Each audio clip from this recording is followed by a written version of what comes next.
We have an important moment right now to advance dialogue and action surrounding racial equity around the world. That starts within each of us as individuals, and it starts at places like Google. Google's values are based on 3 respects. First, we respect all of our users because a problem is never solved if it's only solved for some. Second, we respect the opportunity. Working at Google comes with the responsibility to do the right thing and to accomplish things that matter. And third, we respect each other. We co-create a culture where everyone belongs. These values are the foundation for our concrete commitments to racial equity, building sustainable equity within Google, building products that, for example, help Black users, investing in economic opportunities for Black business owners and entrepreneurs, closing gaps in STEM education, supporting racial justice organizations, and more. This series is a forum to empower all of us to do even more. We'll explore topics and issues surrounding racial equity in its many forms with some of the world's leading voices in this space. Our goal is to amplify those voices and come together as a global community to make real change. Thank you for joining us as we search for racial equity.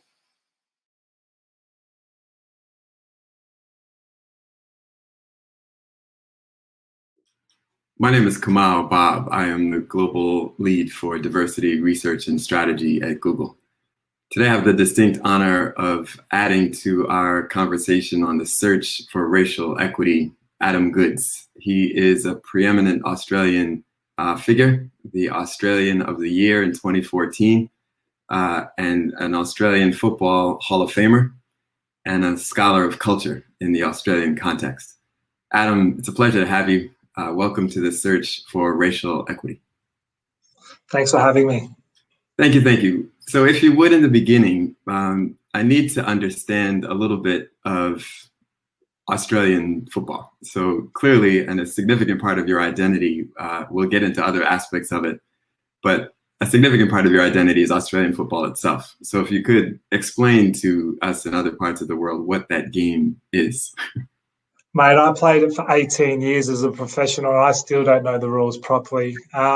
It's an incredible game. The origins of Australian rules football, I believe, comes from a traditional game that Aboriginal people played called Marn Grook. And this game was played between an Indigenous clan, and that clan would be split up into its kinship groups. And those kinship groups would play against each other.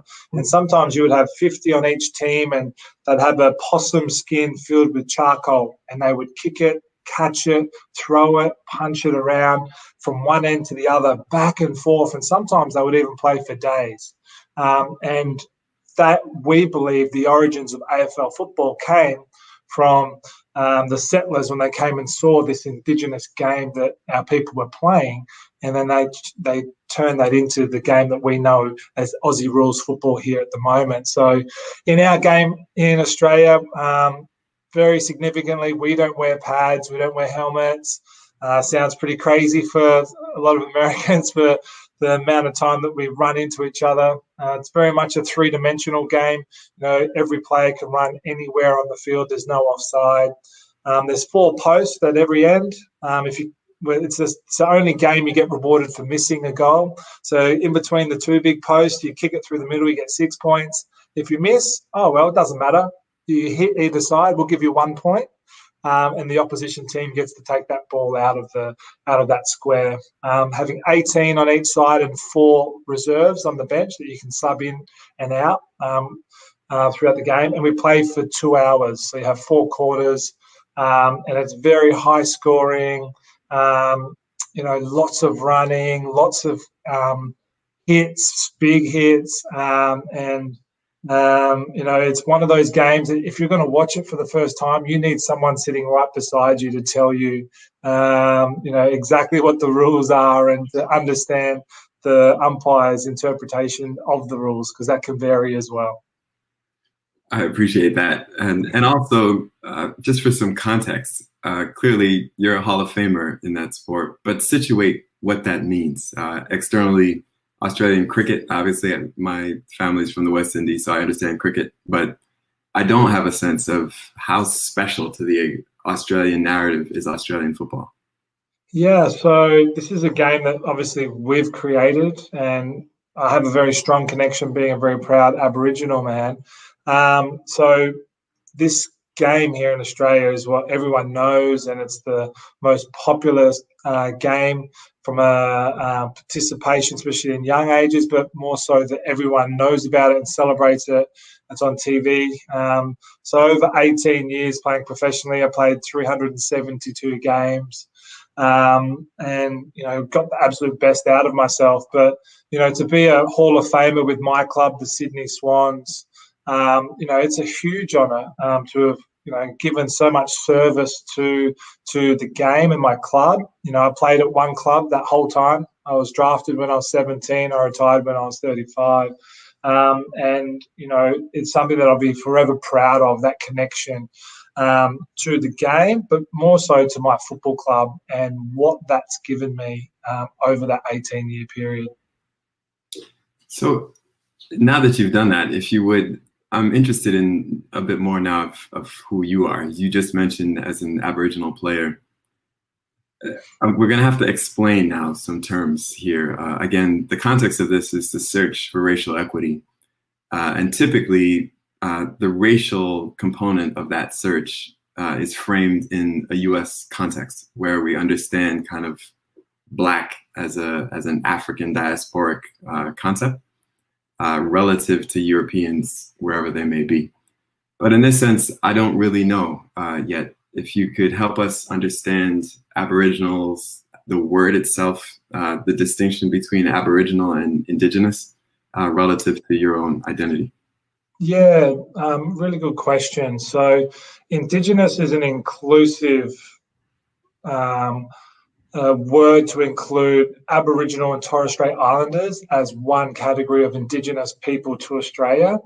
Aboriginal is an Indigenous person to the land of Australia, but there's a lot of talk at the moment and a lot of Aboriginal people leading this discussion that they don't want to be referred to Indigenous, and they want to be referred as Aboriginal or exactly where their tribal family and ancestry comes from.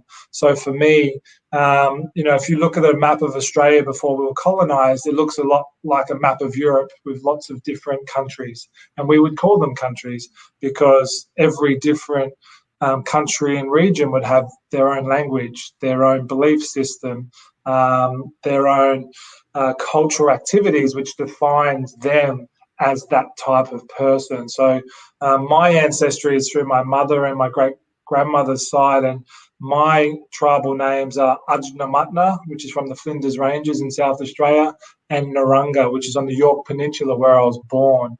And they're very two different tribes.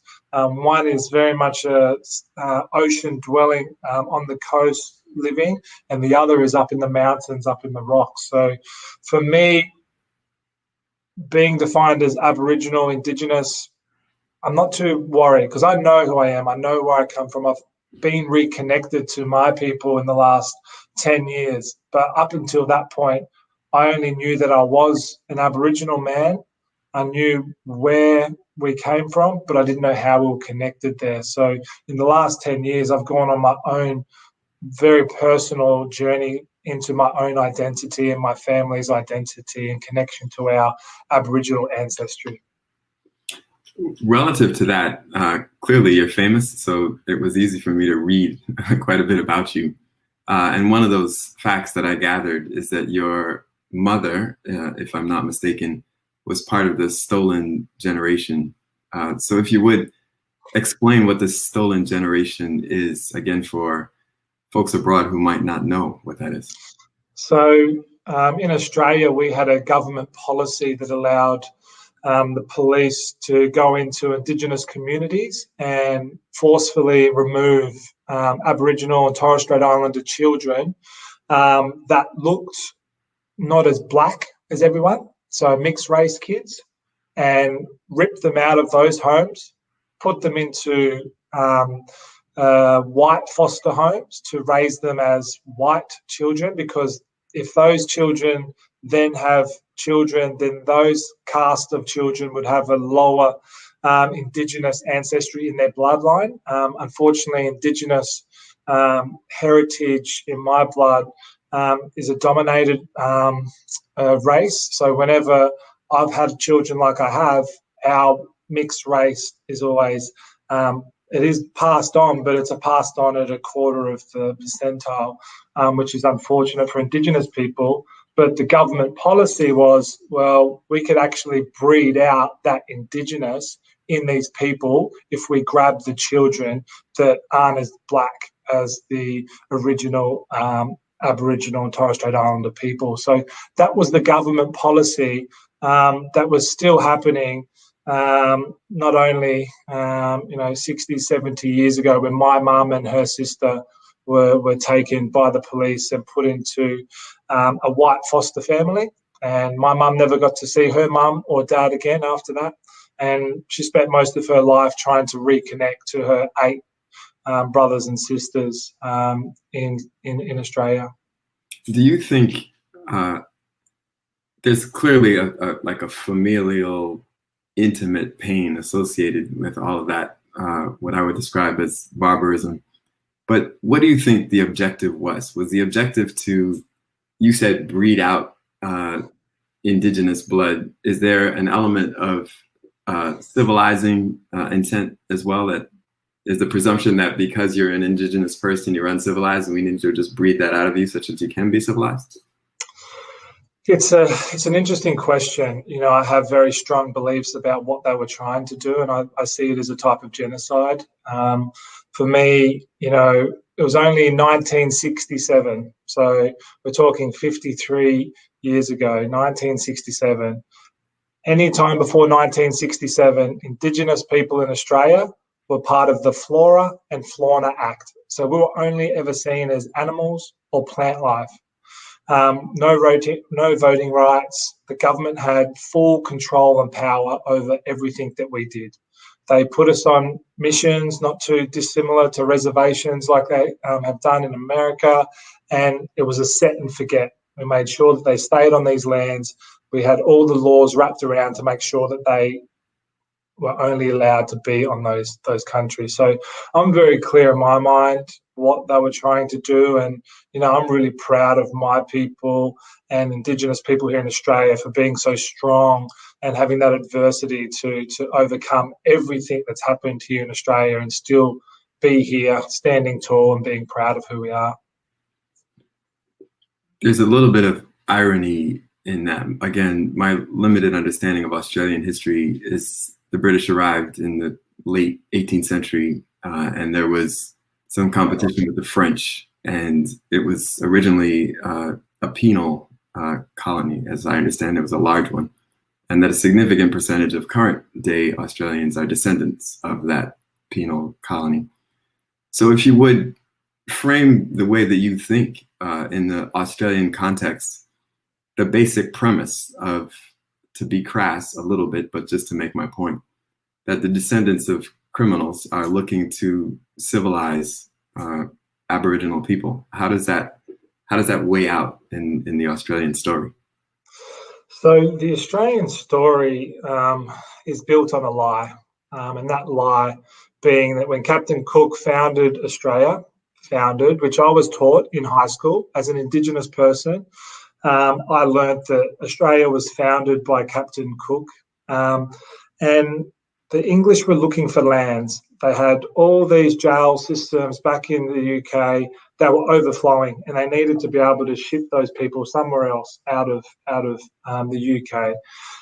So when they came across Australia, they weren't the first people to come to Australia. We had the Portuguese that had been, the French that had been, the Spanish that had been. We'd been trading with the Chinese from the northern parts of Australia for hundreds of years. And the English came here, and this terminology is really key to our creation of Australia is that when Captain Cook came to Australia, they claimed terra nullius on the lands of Australia. And that's really important to the history of Australia, because by claiming terra nullius, that meant that no people, no civilized people were living in Australia. They claimed that Indigenous people were nomadic, they had no law systems, and that this land was free for them to take. So by claiming terra nullius, they could claim Australia for their own. They didn't have to give sovereignty. They didn't have to sign treaties with the local people. They just took it and stole it from the Indigenous people. Is that something that you had on your own to investigate through your own educational inquiry, or is that something that is part of the education that Australians are offered? So when I got drafted to Sydney when I was 17, I knew so little about what it meant to be an Indigenous person, let alone a Ajnamatna or Narungga man. And when I got to Sydney, a reporter asked me, "Congratulations, you've been drafted to Sydney. What does it feel like to be an Indigenous role model?" And in my own mind, I'm thinking, I don't even know what it means to be Indigenous, and you're going to put that on me? So I then took it upon myself that I got to educate myself. So I enrolled in the Eora TAFE, which is an Indigenous college here in Sydney, and I did a diploma in Aboriginal studies, and that really helped me understand the not only the last 220 odd years since colonisation, but the thousands of years of history and culture that has come before that. Just a detail from my curiosity, I don't understand the word itself. Like Aboriginal, abstain, abscond, the ab prefix implies something bad. So aboriginal, where does that come from? Yeah, I'm the same as you, Com. I really am unsure of where that terminology has come from, why that terminology has been used to identify our people.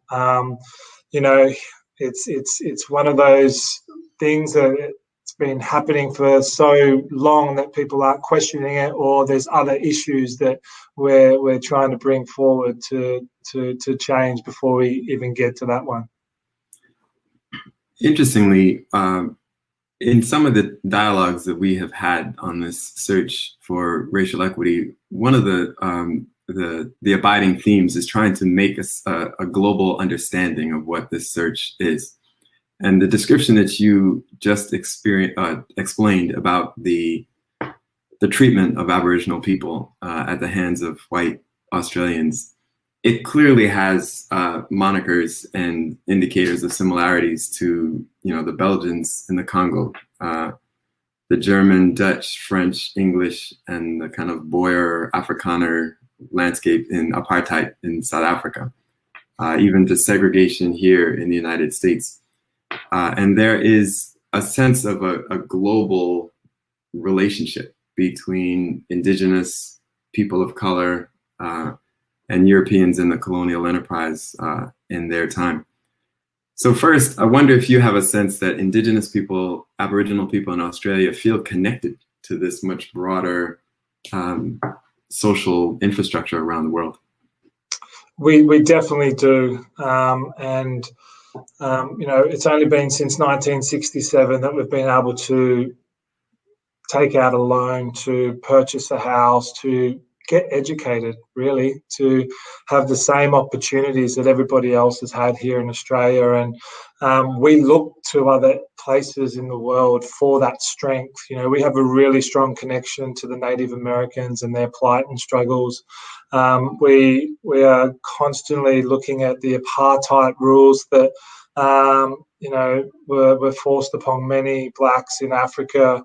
And for me, we had a document just as bad here in Australia called the White Australia Policy.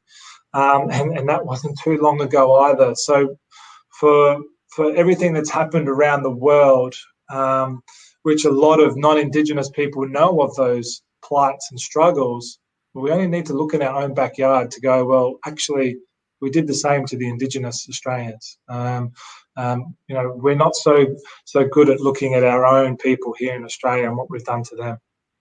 Is the White Australia policy the one that you're referring to that ended in 1967?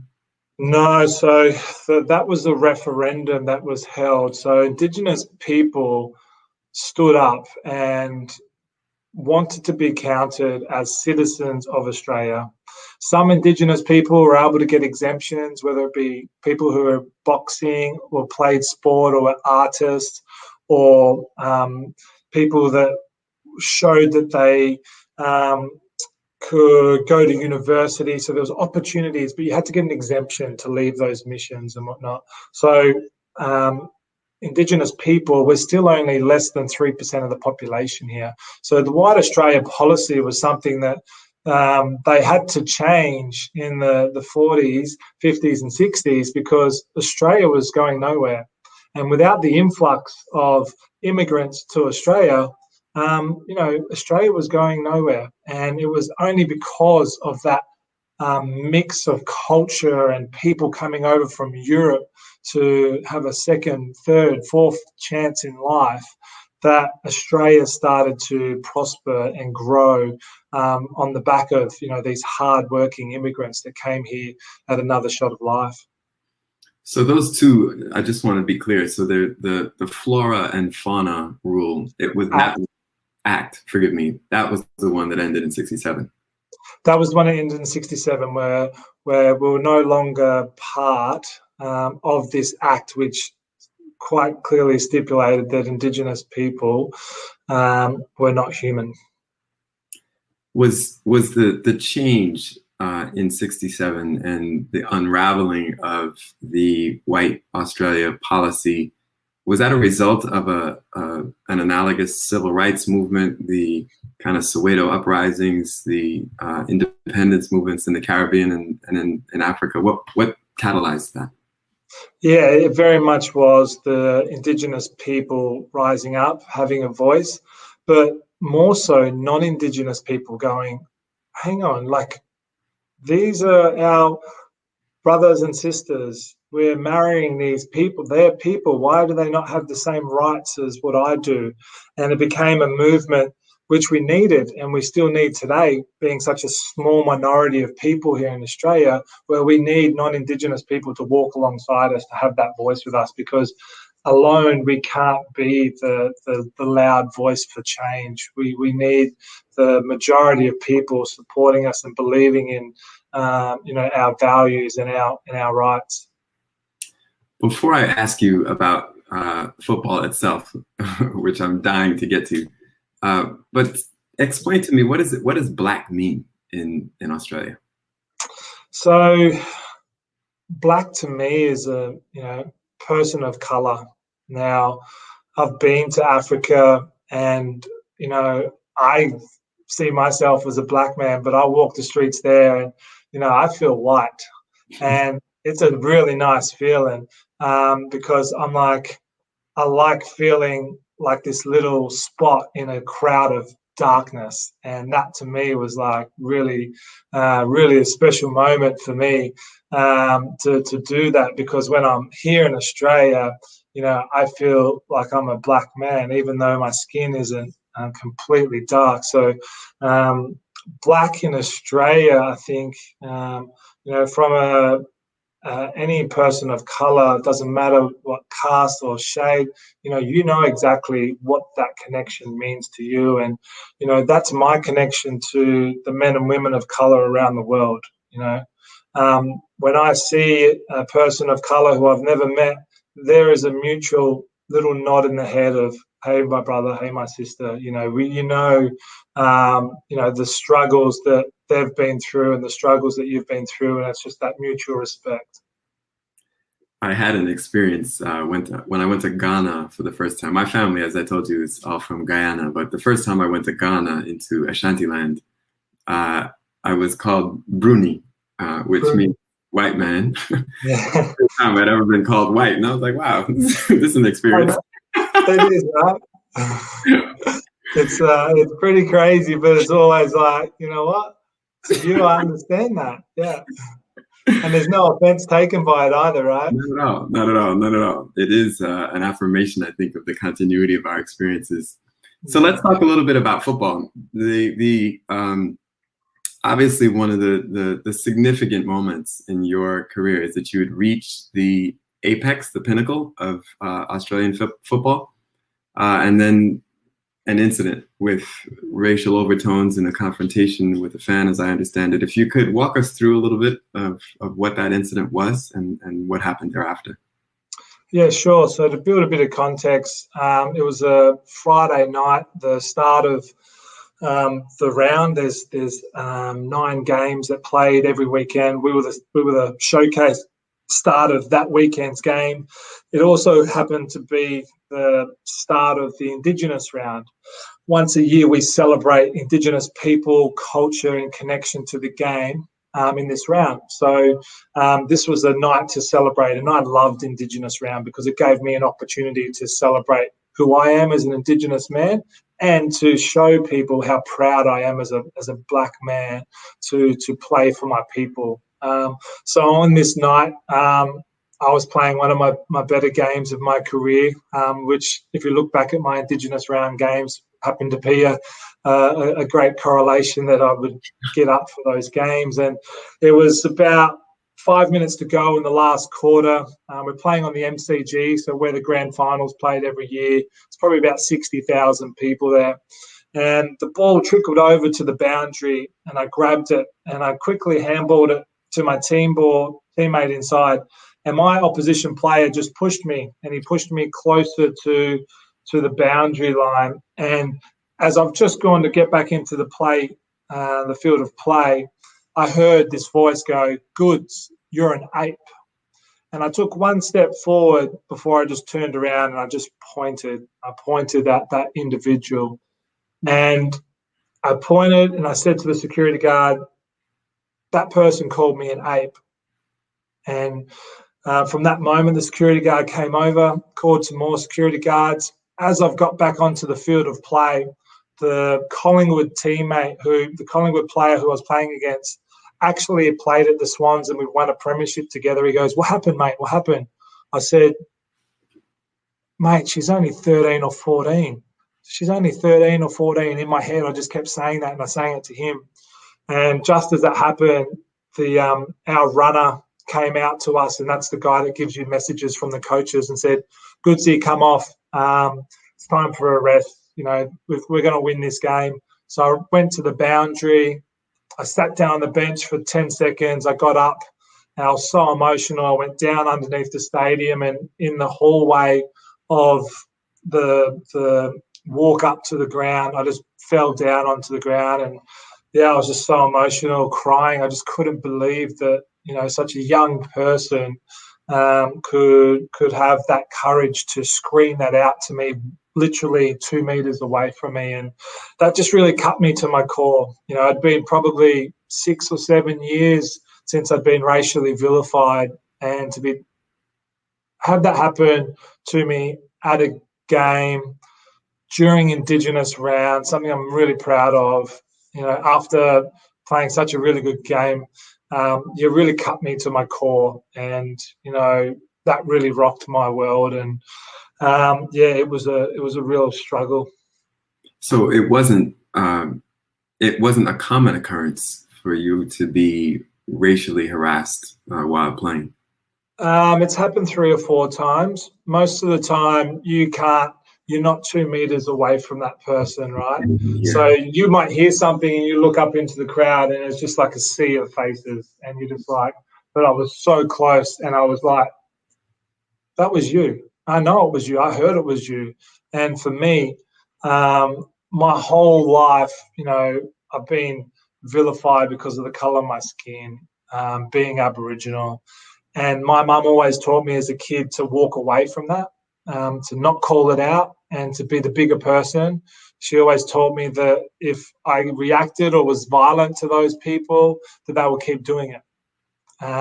So once I understood who I am as an Indigenous person, what I'm part of, the culture, the heritage, I need to stand up. I need to have a voice. I need to point that out. I need to teach people that this is not on. Have you ever had the opportunity to meet that girl? No, but I spoke to her on the phone the next day because I knew it wasn't her fault. I knew exactly that she was copying other people in the crowd. You know, no 13-year-old girl should know what calling an ape to a black person should be, right? And her and her sister, her 16-year-old sister, they were both doing it, they said, and they had no idea of the racial overtones of it. And I just said, and they said sorry, and I accepted their apology, and that was done and dusted from my point of view in relation to those two young girls. But that then started a bigger conversation around what is casual racism and what is and isn't acceptable when talking about calling people names. I think there's another common theme here in the grace of forgiveness that you clearly demonstrated there. And I also think just the willingness to teach, even from a place of being insulted and deeply hurt. I'm quite sure that you changed those two girls, at least their ideologies and worldviews. What happened next? As I understand it, your being a recipient of Australian of the Year was subsequent to that incident, and then your acceptance speech was what brought some of these these issues to national attention. Can you walk us through a bit of that? Yeah, so being awarded the Australian of the Year gave me an incredible opportunity to have a platform for 12 months to talk about things that I was really passionate about. One of those things being racism, the other thing being changing our constitution here in Australia. Here in Australia, there is no reference in our founding document to Indigenous people, Aboriginal and Torres Strait Islanders. Still to this day, there is no information whatsoever about who was here in the country before we were founded, and that's embarrassing. There's also laws within the document that allow racial discrimination. This is a document that was written in the early 1900s. It does not reflect who Australia is today. And I was really passionate about, that movement, the recognised movement, having Aboriginal and Torres Strait Islander people recognised in our constitution, and also talking about, racism and the effects of racism. I don't think people understand, how it actually affects a person when you racially vilify them, especially when it's something that they've had to deal with their whole life. Is what I don't really understand what Australia is now. So in the aftermath of that, as I understand it, you ended up retiring from football. I'm not sure of the coefficient of value on this particular experience relative to that decision, but if you could explain that for me.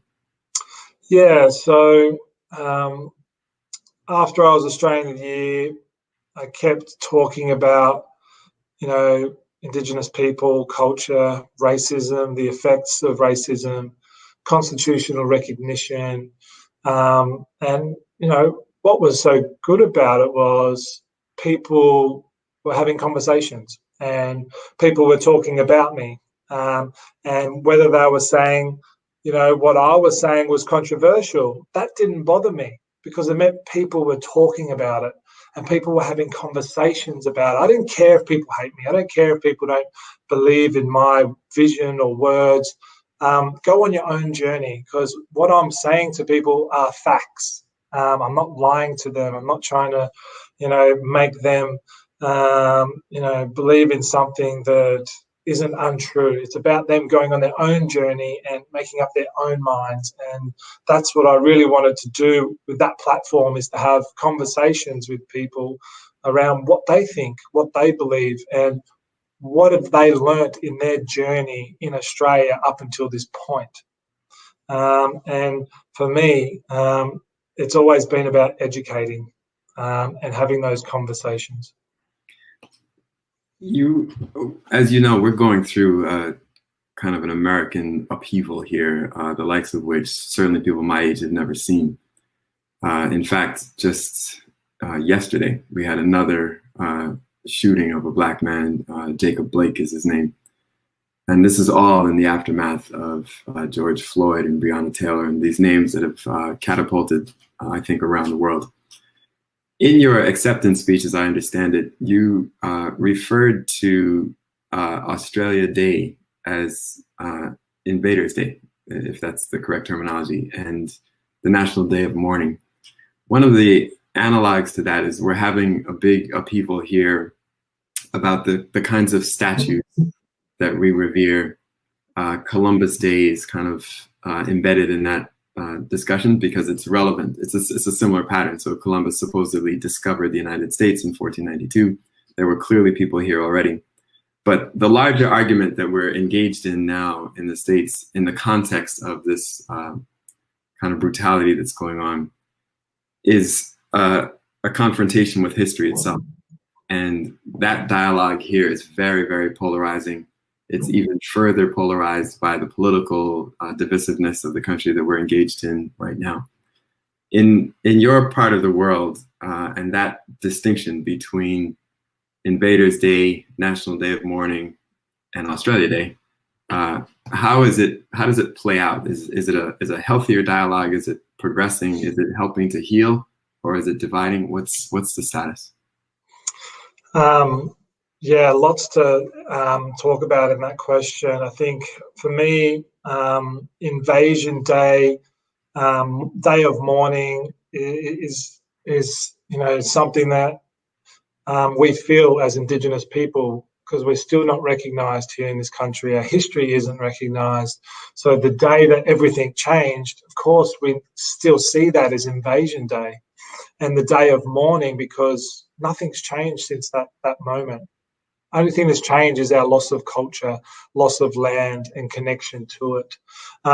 So about, 15 years ago, I made the decision that I can't keep putting this negativity and surrounding myself with negativity towards Australia Day.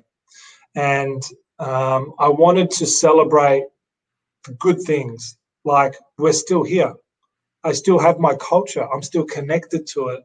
So we're now taking a spin on this one day that we should celebrate everything that's good. Yes, this is still a sad day to us. That's always going to be there. And unfortunately, that's not going to change, that sadness, because it happened. But what we can change is what happens right now. So in Sydney and all around the country, they've been holding little festivals of culture, language, food, music, that are bringing Indigenous and non-Indigenous people to celebrate that day in a completely different context and different way, that we're celebrating Indigenous people through their connection, their culture, and their adversities that they've had to overcome to still be here.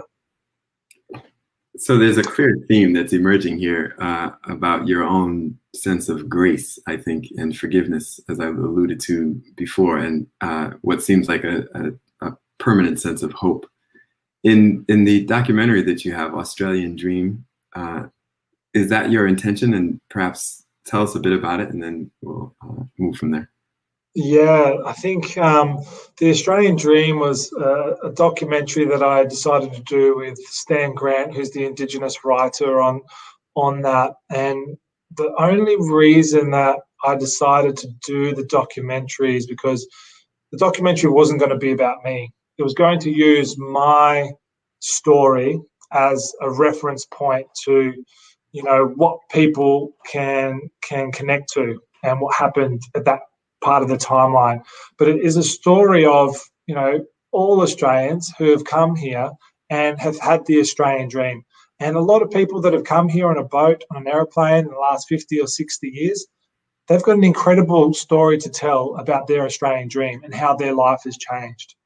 And this Australian dream is all about hope, but it is about hitting people between the eyes about what has happened to Indigenous people. And for the first time, in a long time in documentaries, it is an Indigenous-led voice where it's majority of the people are Indigenous people telling their stories and connection to their culture. Ironically, again, the U.S. educational infrastructure is relatively limited with information about the rest of the world. So I was not exposed to much about Australia. But the 2 points of entry, interestingly, one was Kathy Freeman. I'm a track guy myself, so Kathy Freeman was kind of a hero. And then the other was the rabbit-proof fence. And in both instances, obviously, one is a film and the other is a person. But I think that they demonstrate a portal into the Australian landscape. And do you see your work as that? And then ultimately, what lesson would you like to leave with us? Yeah, so I think, I love the rabbit-proof fence. It makes me so sad that, my mum didn't have a fence that she knew would lead her back to her family that she could follow as a stolen generation person. But what I like about the Australian Dream in the documentary is that it's now used as a teaching resource in our schools here, and we've provided the resourcing around that. It's not only a story here in Australia that Indigenous and non-Indigenous people can connect to, but this is a global story of any minority around the world that has been colonized, that has that they're part of a minority in their own communities, and they have a real strong connection to my story, and they see that what happened to me as a child and through my adult life is what happened to them, and they can connect to that and hopefully see the hope and hopefully draw some courage that standing up and having a voice is more important, if not any other time in our life, so important that we keep standing up and having a voice and calling out racism and calling out the injustices in our communities. So, Adam, if you would, there's another documentary that you are associated with in the final quarter, if I understand it correctly, that has to do with your personal experience after confronting the fan and having to deal with the direct racist taunt that you received. Explain for us a little bit about what was happening in the final quarter. Yeah, so the Australian Dream and the Final Quarter were two documentaries, two completely different documentaries. The Australian Dream was a documentary produced and directed by a UK production company, and the Final Quarter, was produced and directed by an Australian team and friend of mine, Ian Darling. And the Final Quarter is an archival footage documentary that captures the last 2 years of my playing career, when I was booed by the opposition at every game that I played for the last 2 years of my career. And it goes on the story from the day I was awarded the Australian of the Year, and from that moment on, when the booing started, why it happened, we don't know. But for me, I kept calling it out, saying, people that are booing me, I believe it's because of my stance on racism. I believe it was on my stance of talking about my people and my culture, and people weren't respecting that. So after the first year it happened, the following January, so our season finishes in September, the following January, I handed over my Australian of the Year honour to Rosie Batty the following year, who was a domestic violence victim for her family. Very sad story, but I handed that over to her, and our season then started in April that year. I thought that all that booing and all that crap of that last year would finish, and I handed the Australian of the Year title back. And then in April, that first game, that booing continued, and that was in 2015. It continued right up until my last game. It got so bad in the middle of the season that it broke me, and I had to have a week off. I went back to my traditional lands in South Australia, to my people. uh, inputted my feet into the riverbeds and reconnected to Mother Earth and connected to my ancestors, which gave me the strength to go back, finish out that year. And it was only after I finished that last game when we lost in the final that I told my teammates that I won't be playing the following season, that my time's up. I've been subjected to this racist behaviour every game for 2 years now, and I got nothing more to prove. I don't need to give people an opportunity or platform to do that to me whilst I'm working. That's my job, that's my work environment, and I don't need to subject myself to that. And that final quarter documentary documents that journey, and it's great because it's just archival footage, right? There's no lies. It's what people said and did, and what I said and did during that period of time as well. And that leads quite nicely into the other documentary, The Australian Dream, where it is all about the interviews. It's all about a historical view of Australia and the relationship between non-Indigenous Australians in Australia. That experience sounds remarkably painful. I have several questions about it, but one of them is the idea, we have it here as well, obviously, with these, especially now, because we have these, we're a kind of a celebrity culture, as you'd expect in the United States. But there is an idea out there of kind of cultural paternalism and cultural mascots, and we'll herald you and bestow all these accolades upon you. But as soon as you have an opinion that's critical of the infrastructure in which you exist, then you're no longer welcome. You have to be quiet. We'll boo you, etc. Do you have a sense of the weight, the balance of weight, the forces of light versus the forces of good? So those that were organically booing you were clearly booing your defense of yourself and your identity relative to the Australian story.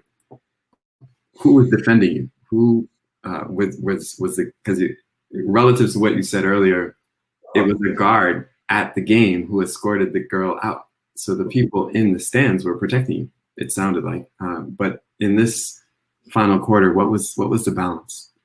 Yeah, so unfortunately, what you'll see if you watch the final quarter is the role that the media play in spreading lies about what I've said, and also spinning things that I've said in the media to create outcry. We had one media personality who just took it upon himself to just spread as much lies as possible to people about the 13-year-old girl and my relationship with her, and the how I was bullying her through pointing her out, and that I was just, it's just really upsetting to think that the media played the role that they did. And unfortunately, the governing body, the Australian Football League, they pretty much sat on their hands this whole time and didn't really offer up any protection. They said the booing of me wasn't racially motivated, and that we would like it to stop, but didn't really do anything over that 2-year period to make it stop.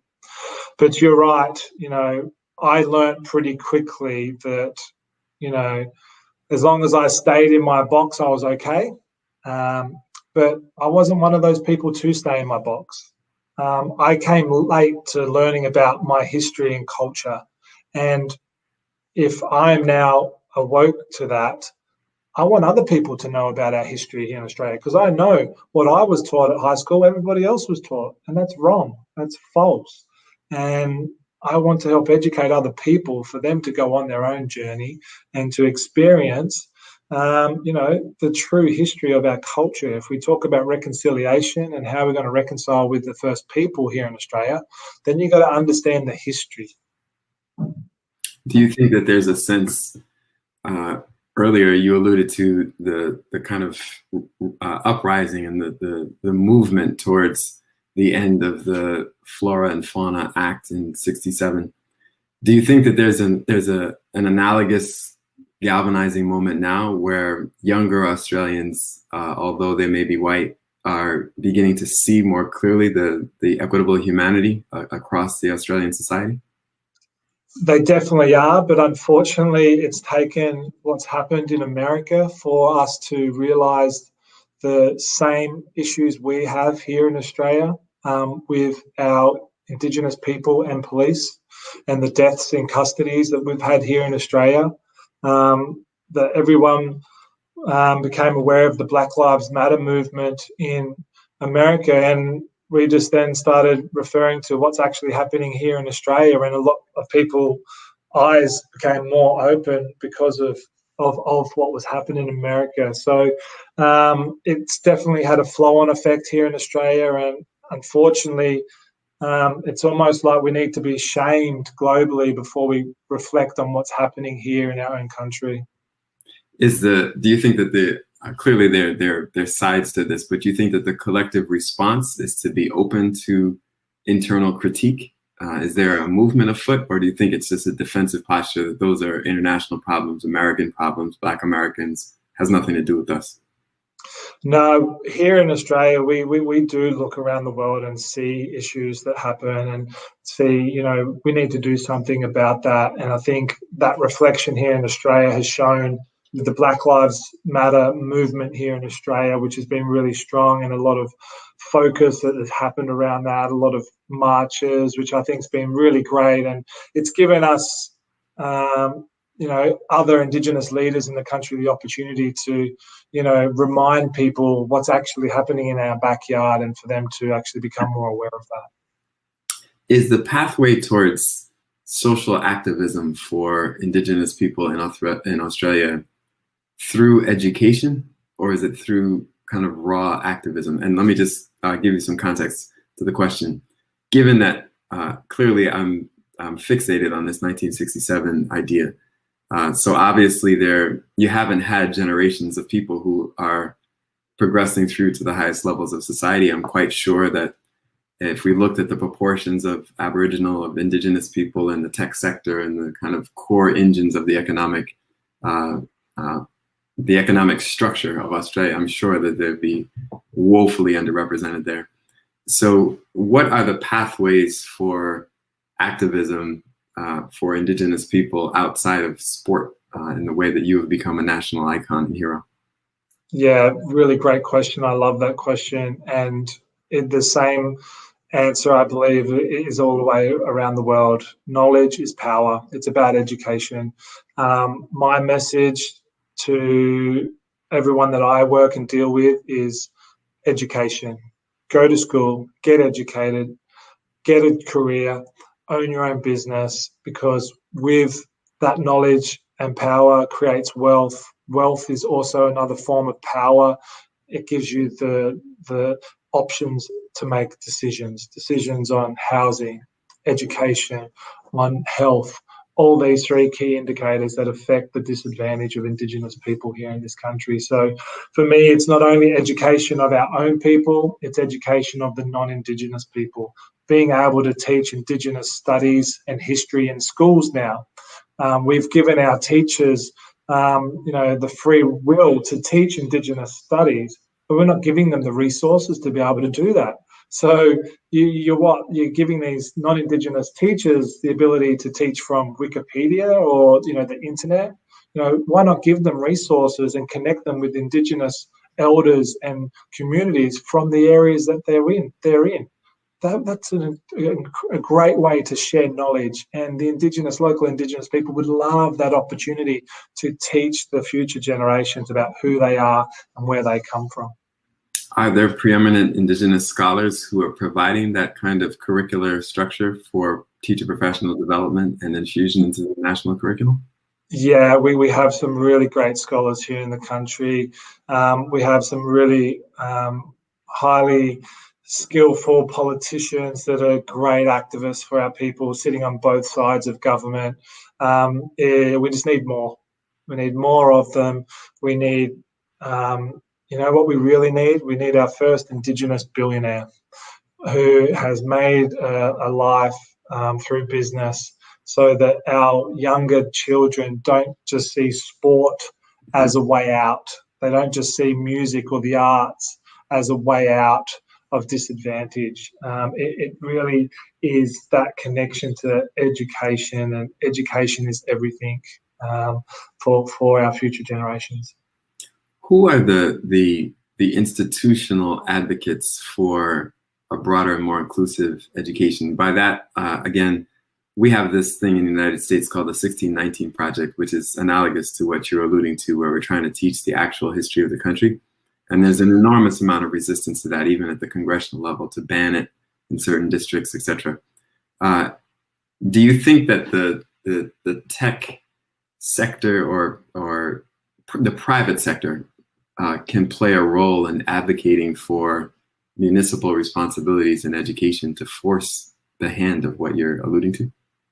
Yeah, that's definitely happening at a business level, where corporates are engaging with Indigenous businesses and people through procurement to create better opportunities for minority companies. So I'm heavily involved in that in my post-career life, sporting career life, in helping Indigenous businesses engage in government contracts. Our education systems are a lot different here in Australia, where we do have national curriculum. We have a lot of the private and public schools that have a very similar curriculum, which is important. It gives the consistency, but it also gives the freedom for schools. You know, it's one thing to say to schools, you can now teach Indigenous history, but it's like, well, it's not still forced. It's not part of the curriculum. It's just a nice value add if you want to do it.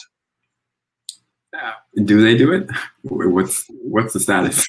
Yeah, look, I have a 14-month-old daughter who obviously doesn't go to school yet, so I'm not overly sure. I know there's some communities and people who have jumped at it and loved it and have tapped into resources in their community through relationships that they have with Indigenous people. So for me, I think it needs to be part of our national curriculum with set guidelines and set resources for them to use. I want to round this out here. Again, the education part of it to me is central to the foundational pillars of what hope means and progress.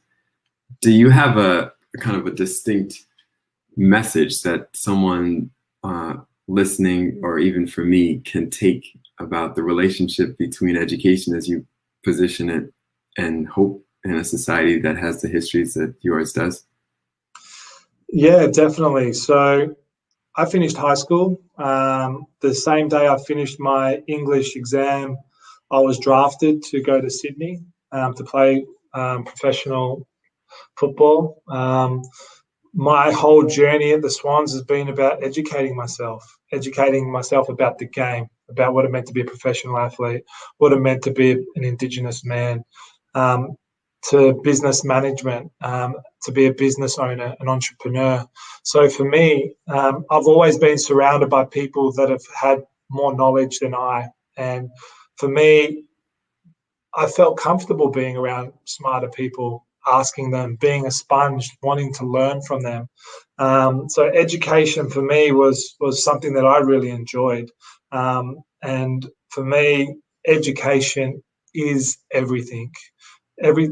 Everything we talk about in Australia, we have this Closing the Gap report, which measures the gap between Indigenous and non-Indigenous people with health outcomes. With, if you're an Indigenous person in Australia, you're 24 times more likely to end up in prison or go to prison just for being an Indigenous person. Your life expectancy as an Indigenous person in this country is 10 years lower than a non-Indigenous person. That's just the part of the facts. So these are the Closing the Gap report that the government reports on and has been reporting on for many years. I laughed at this when I saw this in the paper the other day. The government came out and said there will be no gap between Indigenous people and non-Indigenous people when we talk about prison rates and Indigenous people going to prison, and there'll be no gap in 2072. Right? And I was like, why would you even come out and say that?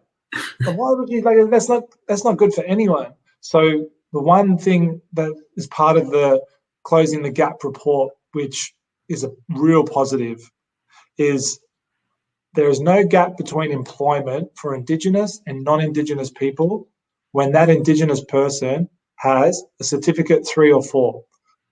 Now that's a benchmark to me. So if I can get a student through year 12 and then get them to TAFE or university to get a Cert 3 or Cert 4, there's no gap between them getting a job, between them and a non-Indigenous person. Now that's a great bar for me to get to students. And I've got a foundation. I've got 500 kids on scholarship. They're all academic scholarships. And I say to them, we want you to get to university, finish university. We want you to go to TAFE, get skills, because if I can get you to level 3 or 4, I know I can get you a job. I know that you're going to go out there and get and have a career and be a role model for your siblings, for your future children.